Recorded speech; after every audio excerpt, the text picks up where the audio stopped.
چاہتا تھا وہ یہ ہے.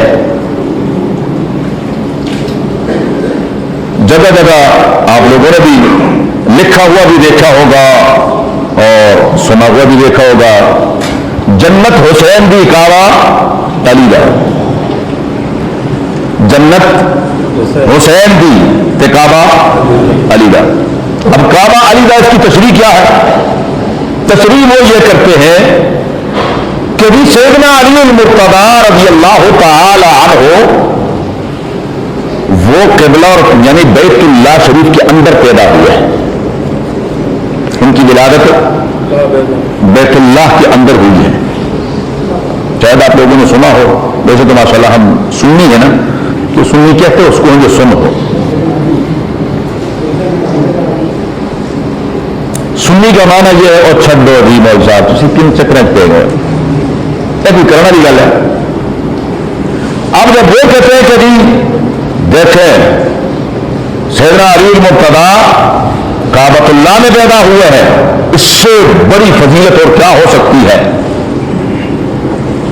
اور ان کے مقابلے میں سیدنا ابوبکر صدیق, سیدنا عمر فاروق, سیدنا عثمان غنی یہ سارے باہر, تو یہی فضیلت کافی ہے کہ وہ خلافت کے حقدار ہیں. اصل خلافت ان کی ہونی چاہیے تھی.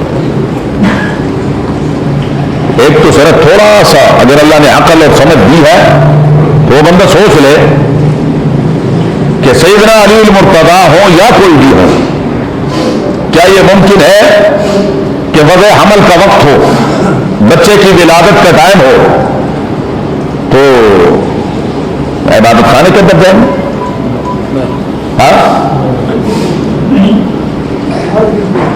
اور ان کے کہنے کے مطابق ان کے کتنے ذاکر ہیں, کتنے مولوی ہیں جو ان کی مسجدوں میں پیدا ہوئے ہیں؟ کوئی ایک ثابت کر سکتے؟ اگر یہ نیکی تھی بہت بڑی نیکی ہوگی, تو پھر چاہیے تھا کہ یہ بھی کیا کرتے, ان کے جتنے بھی بچوں کی ولادتیں ہوتی پھر یہاں پر یہ میجورٹی ہوم بنا لیتے مسجد کے اندر, تو سب کی ولادتیں مسجد کے اندر ہونی چاہیے تھی. اصل میں نے آپ کو پہلے جو تفصیل عرض کی کہ مسجد حرام کس کو کہتے ہیں. اب آپ جائیں, اللہ ہم سب کو نصیب فرمائے جانا, جب آپ جائیں تو وہاں پر نبی کریم صلی اللہ علیہ وسلم حضرت آمنہ کا جو گھر تھا, عبداللہ کا جو گھر تھا, اس میں اس وقت لائبریری بنی ہوئی ہے. وہ لائبریری کہاں ہے؟ بیت اللہ کے سامنے. وہ کوئی دور تو نہیں ہے, بلکہ اس طرف اجیاد کی طرف جو باتھ روم وغیرہ ہے نیچے, یہ ابو جہل کا گھر ہے. ابو جہل کا گھر جو اجیاد کی طرف آپ باتھ روم وغیرہ یوز کرتے ہیں, یہ اسی جگہ پہ بنے جہاں پر ابو جہل کا گھر تھا. تو اس دور کی جو مکہ مکرمہ کی آبادی تھی وہ کوئی ایسی تھوڑی تھی کہ وہ کوئی دور دراز تھی, وہ ساری حرم کے اندر تھی. اب بھی پورا مکہ تقریباً جو ہے وہ حرم کے اندر ہے, حدود حرم میں ہے, جس کو میں نے آپ کو پہلے عرض کیا کہ حدود حرم کے اندر آپ کو ٹیکسی والا کہتے ہیں حرم. حرم کو کیا مطلب, آپ کو حرم میں پہلے موجود ہے. حرم سے مراد ہوتی ہے وہ مسجد بیت اللہ شریف کے ارد گرد جو برآمدے ہیں, جو مسجد ہے جہاں نماز پڑھی جاتی ہے, اور اس کے بعد اس سے مراد ہو. بلکہ اگر قرآن کریم کی طرف ہم آئے تو حرم کے لیے لفظ کعبہ بھی استعمال ہوتا ہے. کعبہ قربانی کے بارے میں اللہ تعالیٰ فرماتے ہیں ہدیم بالغ الکعبہ, ہدیم بالغ الکعبہ او کفارۃ طعام مساکین او ابن ذلک صیاما لیذوق وبال امرہ عفا اللہ عما سلف. سورہ مائدہ کی آیت. تو کیا قربانی کا جانور بیت اللہ شریف کے اندر لے جایا جاتا ہے؟ کہاں لے کے جایا جاتا ہے؟ حدود حرم کے اندر لے کے جایا جاتا ہے. جو مذبح خانہ ہے مینا میں, مینا یہ بھی حدود حرم میں داخل ہے. وہ عرفات تک یہ حدود حرم ہے, جیرانے تک حدود حرم ہے. ادھر سے آپ جب آتے ہیں جدہ کی طرف سے تو کتنا سفر آگے ہوتا ہے, یہ سارا کا سارا حدود حرم کے اندر ہے. تو بہرحال سیدنا علی المرتضی کی ولادت اور تقریباً جو قریشی صحابی ہے تمام کے تمام صحابہ جن کی ولادت مکہ مکرمہ میں ہوئی ہے وہ سب کے سب حدود حرم کے اندر ہوئے ہیں، حرم سے باہر نہیں، کیونکہ وہیں پر ان کی رہائش ہوئی تھی۔ ہاں وہ قریشی صحابہ جن کی ولادت مدینہ منورہ میں ہوئی ہے تو پھر مدنی ہے، ورنہ تو سیدنا علی المرتضیٰ رضی اللہ تعالی عنہ کی ولادت بھی وہاں نہیں ہے جو یہ ایک تاثر پھیلا رہے ہیں، اور چونکہ ہم لوگوں کو پتہ کچھ ہوتا نہیں ہے، ہم کہتے اچھا ہاں اچھا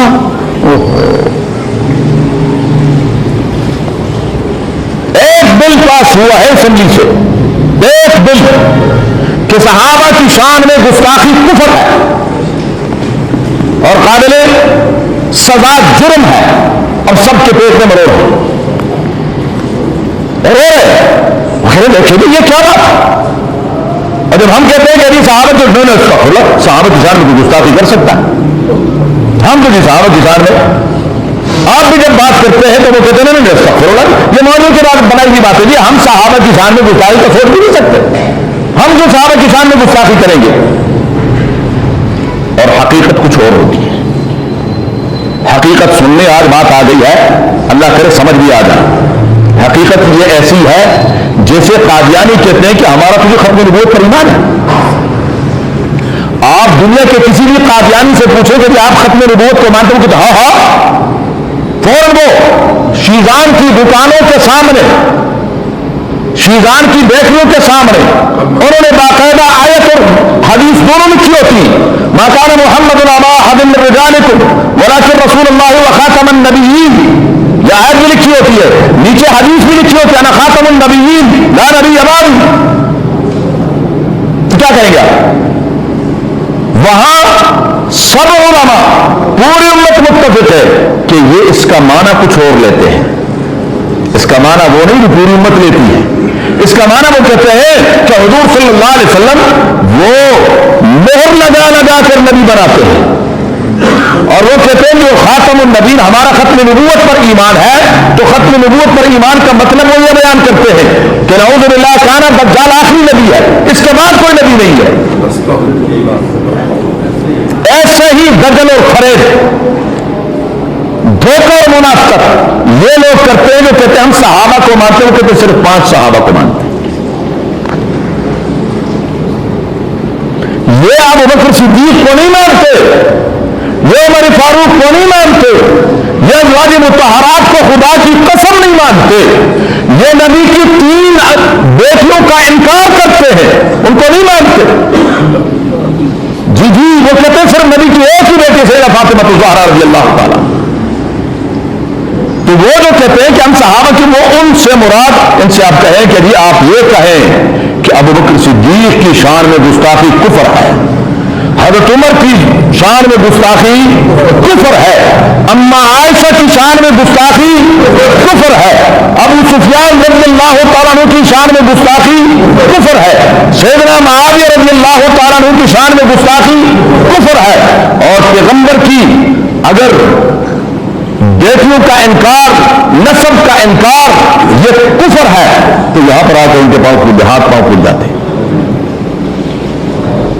ٹھیک ہے، ہم کہتے ہیں جی میں بڑے اچھے لوگ بھی ہوتے ہیں، وہ بھی اچھی اچھی باتیں کرتے ہیں، اور وہ کہتے ہیں جی چکروں میں نہ پڑو، اور یہ وہ انداز ان کا دیکھیں، وہ کہتے ہیں کہ جی میں اپنے تمام اہل تشیع سے کہتا ہوں کہ کسی کا نام لے کر لعنت نہ کریں۔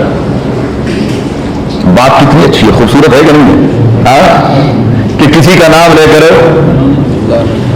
کسی پر لعنت نہ کرے، لیکن اگلی بات سنیں نا، یہ ایسے ہے جیسے قرآن میں لا تقربوا الصلاۃ، نماز کے قریب بھی مت جاؤ، آگے نہ پڑھو،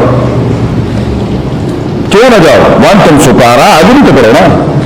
ان کا اگلا جملہ ہم نہیں سنتے کہ وہ آگے کیا کفر بک رہا ہے۔ یہ جملہ تو بڑا خوبصورت ہے کہ کسی کا نام لے کر، بولو بھائی یا کوئی کہنا نہیں لگے پریشان نہ ہو، کسی کا نام لے کر لعنت نہ کرو۔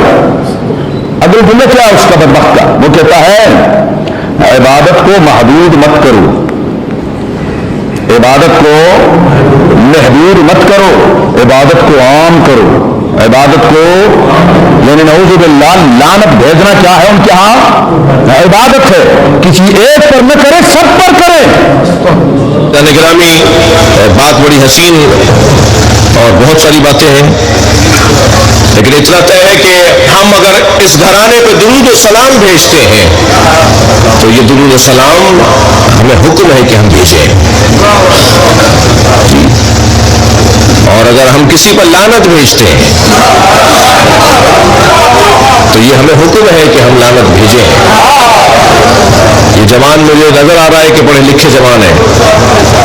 آپ ایک سائٹ جا کر کھولیے www.reborn اہل بیت، اہل بیت کے نئے چاہنے والے، نئے بچے اہل بیت کے نئے چاہنے والے. اس میں 1000 سے زیادہ جو میری اپنی معلومات ہیں وہ غیر مسلم ہیں جو شیعہ ہوئے ہیں. انہوں نے اپنے احساسات، اپنے جذبات ڈالے ہیں کہ جی ہم شیعہ کیوں ہوئے ہیں. ان میں سے ایک شیعہ نے لکھا، ایک غیر مسلم جو شیعہ ہوا اس نے لکھا کہ میں قرآن کی آیات پڑھ رہا تھا کہ جس میں اللہ کہتا ہے کہ اللہ، رسول اور مومنین لعنت بھیجتے ہیں ظالموں پر. تو میں نے مسلمانوں کے فرقوں کو ڈھونڈنا شروع کیا کہ لعنت کون بھیجتا ہے. تو میں جس فرقے کے پاس گیا اس نے کہا جی لعنت نہیں بھیجتے ہم سب کو مانتے ہیں، ہم کسی کو لعنت نہیں بھیجتے. تو میں ڈھونڈ رہا تھا کہ کوئی ضرور ہے جو لعنت بھیجتا ہے. بھائی قرآن کہہ رہا ہے نا کہ مومنین لعنت بھیجتے ہیں کچھ لوگوں پر، تو وہ کون لوگ ہیں جو لعنت بھیجتے ہیں؟ کہنے لگے مجھے ایک فرقہ ملا، ایک گروہ ملا جنہیں شیعہ کہتے ہیں. جب ہم نے ان سے پوچھا کہ آپ کے یہاں لعنت بھیجی جاتی ہے، انہوں نے کہا ہمارے یہاں درود بھی بھیجا جاتا ہے، ہمارے یہاں لعنت بھی بھیجا جاتا ہے. تو میں نے پوچھا کس میں لعنت بھیجی جاتی ہے؟ کہنے لگے نام نہیں بتائیں گے اس لیے کہ ہماری عبادت محدود ہو جائے گی.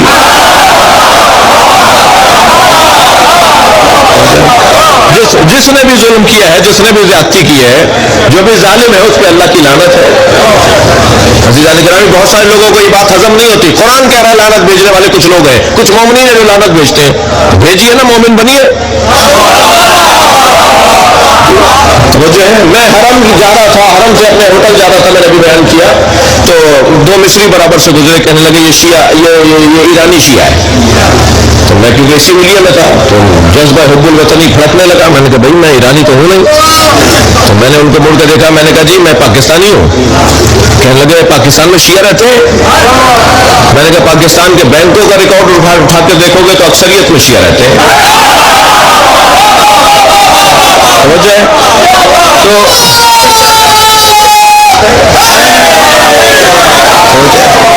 تو بہت ساری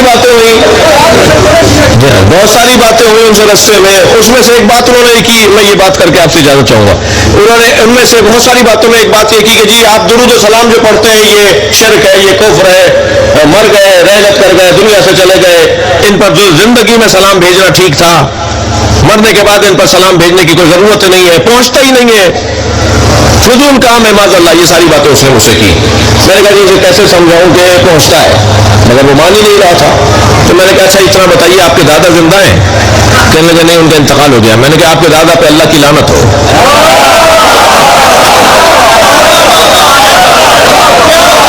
یقین جانیے مجھ سے ناراض ہو گئے. کہنے لگے آپ میرے مرے ہوئے دادا پہ لعنت بھیج رہے ہیں. میں نے کہا لعنت پہنچ گئی، سلوات نہیں پہنچتی. مجھے تو ایسا لگتا ہے کہ بعض افراد لعنت روکنے کے لیے درود روک رہے ہیں. زندہ قوم بنو بھائی، بیدار لوگ بن کر دکھاؤ، سمجھدار لوگ بن کر دکھاؤ. یہ کیا بات ہوئی کہ درود و سلام بھیجیں گے مگر لعنت نہیں بھیجیں گے؟ مرد ہو تو برے کو برا کہہ کر دکھاؤ.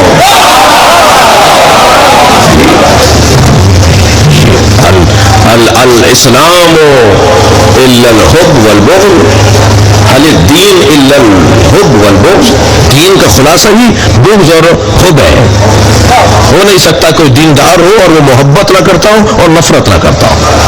صرف محبت نہیں چلے گی. ہم بھی مانتے نہیں ہیں، اہل بیت کے دشمنوں سے نفرت بھی کرنا پڑے گی، تب جا کر معیار مکمل ہوگا. یہ الفاظ ہے سوشل میڈیا پر پڑے ہوئے ہیں، ثابت نہ کروں جو چور کی سزا وہ میری سزا. کہتا کسی کا نام لے کر لعنت مت کرو، بری بات.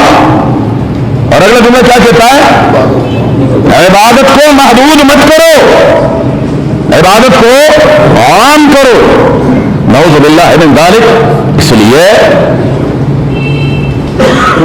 مسلمانوں کو چاہیے کہ وہ اپنے عقیدے کو سمجھے بھی اور اپنے عقیدے کی پہراداری بھی کرے، ورنہ ہمارے جینے کا کیا فائدہ؟ ہمارا پھر کیا مقصد ہے؟ ہمارے ہوتے ہوئے جیتے جاگتے سنتے بوجھتے ہمارے سامنے صحابہ کے سامنے گستاخی ہو رہی ہے اور ہم کہتے ہیں اور جینا کیا ہے؟ اور اعلان کہتے ہیں کہ یہ بل پاس ہوا ہے یا ہمارے ساتھ زیادتی ہے، یعنی ہم ان سے کہتے ہیں، درخواست کرتے ہیں گالیاں مت دو، یہ زیادتی ہے۔ زیادتی یہی ہے کہ ہم ان سے کہتے ہیں کہ تم ہماری مقدس ہستیوں کو گالیاں مت دو، ان پر تبرہ مت کرو، یہ زیادتی مت کرو۔ وہ کہتے ہیں یہ کیا ہے؟ یہ زیادتی رہے گا، ہمیں عبادت سے روک رہے ہیں۔ دنیا میں کوئی ایسی عبادت آپ نے کبھی دیکھی ہے کسی بھی مذہب میں کہ کسی کو گالی دینا عبادت ہو؟ ہاں، کائنات میں کوئی ہے؟ قرآن کہتا وَلَا تَسُبُّوا الَّذِينَ يَدْعُونَ مِن دُونِ اللَّهِ فَيَسُبُّوا اللَّهَ عَدْوًا بِغَيْرِ عِلْمٍ۔ کسی بت کو بھی گالی نہ دینا، غیر اللہ کو بھی گالی نہ دینا۔ کیوں؟ وہ پلٹ کر تمہارے سچے رب کو گالیاں دے گا۔ ہماری شریعت تو ہمیں یہ کہتی ہے، اور جن بدبختوں کی پتہ نہیں یہ کون سا مذہب ہے، کون سا دین ہے کہ وہ کہتے ہیں کہ عبادت کو محدود مت کرو، نعوذ باللہ من ذالک۔ اس لیے باہر کے رسول اللہ صلی اللہ علیہ وآلہ وسلم کو مسجد حرام سے ام ہانے کے گھر سے سیدنا جبریل امین، سیدنا میکائیل اور فرشتے تشریف لائے۔ یہاں سے آگے کا جو سفر شروع ہوتا ہے انشاءاللہ اگلے جمعے پر بات کریں گے۔ وآخر دعوانا الحمدللہ۔